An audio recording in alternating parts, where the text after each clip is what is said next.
بسم اللہ الرحمن الرحیم۔ شروع کرتی ہوں اللہ کے بابرکت نام سے جو بڑا مہربان نہایت رحم کرنے والا ہے۔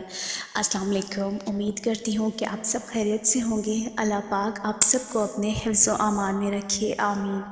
حضرت ابو سعید حضرت جابر رضی اللہ تعالیٰ عنہ سے مروی کرتے ہیں کہ رسول اللہ صلی اللہ تعالیٰ علیہ وآلہ وسلم نے ارشاد فرمایا کہ غیبت زنا سے زیادہ سخت گناہ ہے۔ تو صحابہ کرام رضی اللہ تعالیٰ عنہ نے عرض کیا، یا رسول اللہ صلی اللہ تعالیٰ علیہ وآلہ وسلم، غیبت زنا سے زیادہ سخت گناہ کس طرح ہے؟